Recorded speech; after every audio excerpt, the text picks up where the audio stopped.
Well, Sandy's in the shop. I'm gonna do an oil change and some retorquing of the exhaust manifold bolts and Y pipe and cross pipe and 3 miles of other pipe. I changed all the exhaust manifold bolts, but there's kind of like a sequence that you have to retorque them at. So, and haven't changed the oil there since I got her, even though the oil looked really good when I got her. I don't know how old it is, so I'm gonna try and clean up the bottom of the motor and maybe a little bit of the top. I'll probably have to use a shop vac and get some of the rat turds and stuff out from around the engine. I'll probably paint the air cleaner, put a 150 shot wet NOS kit and Edelbrock intake and a Holley Proformer fuel injection and, you know, gear drive, you know, all the normal stuff you put on 1967 or 76 school bus. But anyways, got more air lines and plumbing than most houses do. I got a little tiny air leak in the airline system because somebody put baling wire around this hose somewhere and it rubbed through. It's dumb because there's mounts for it. I think they were using it to hold the fan shroud to the radiator. So, but this freaking battery here is a trooper. This battery's never let me down. I'm almost tempted to pull it out and keep it. I don't even know.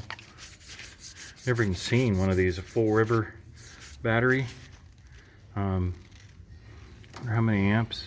It's only 750 cold cranking amps, but for some reason it's at 910 max cranking amps. I don't know, that's weird. Usually cold cranking amps are higher than hot cranking amps, but that thing is a crazy battery. I don't know what it's for, but it's a Group 31.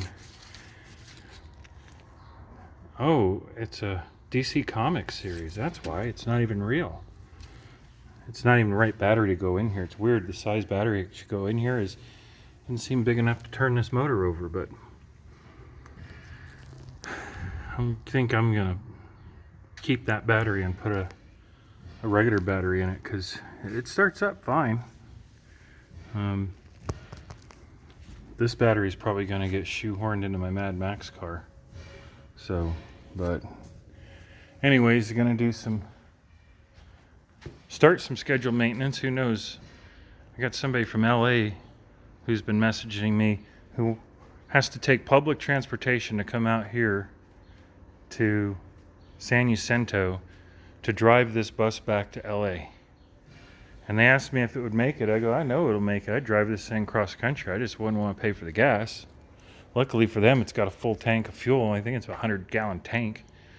But I'd never go and buy, well, let me take that back. I'm dumb enough. I would go buy a bus that's 150 miles away and drive it back home.